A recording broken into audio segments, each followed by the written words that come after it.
రైతు సోదరులకు అందరికి నమస్కారం అండి. ఈరోజు ఒగరూరు గ్రామంలో ఉన్నాము, వీరనాగన్న గారి చేనులో ఉన్నాము. ఈరోజు మనము ఇక్కడ పత్తి ప్రదర్శన క్షేత్రం చేసినాం. దాదాపు ఒక 80 నుంచి 100 మంది రైతులకు చూపించాం మనం సూపర్ బంటిని. ఏ విధంగా కాయ సెట్ అయింది అనేది ఇక్కడ మనకి ఎమిగ్నూరు నుంచి కూడా సార్ కూడా వచ్చారు. Panchamukhi seeds and pesticides Chandrashekar Reddy గారు, ఆయన ఆధ్వర్యంలో కూడా జరిగింది ఇది. ఒకసారి రైతు కూడా ఏ విధంగా ఉందనేది ఒకసారి చెప్తారు, ఒకసారి వినండి. ఒకసారి అన్న నమస్కారం అన్న. నమస్కారం. ఇప్పుడు ఇంతమంది రైతులు చూసినారు కదా, ఏమన్నారు?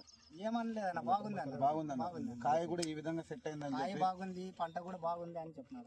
అంటే ఇంత ఒక్క పంగకి మీరు ఎవరు ఎక్స్పెక్ట్ చేయలేదు కదా, 10 నుంచి 12 కాయలు సెట్ అయ్యాయి. ఇంతమంది రైతులు కూడా కొంచెం పడతాదని అనుకోలేదు. చూపించుకోవచ్చు. మీరు ఇది ఎకరాకి ఎన్ని క్వింటాలు వస్తుంది అనుకుంటున్నారు ఇప్పుడు ప్రెసెంట్ ఉంటే ఎన్ని కాయలు బట్టి చెప్పండి. పోయిన సంవత్సరం అయితే 22 వచ్చింది. ఈ సంవత్సరం ఇంకా ఒక 5-6 క్వింటాలు కూడా రావచ్చు, ఎక్కువ పెరగొచ్చు అట్లా. ఎందుకంటే వర్షాలు బాగా రావడం వల్ల చెట్టు ఇంకా బాగుంది. వర్షాలు పోయినసారి తక్కువ కాబట్టి అంత వచ్చింది. వర్షాలు పెరిగినాయి కాబట్టి ఇంకా మొక్క బాగా పెరిగింది కాబట్టి దిగుబడి అవకాశం ఉంది.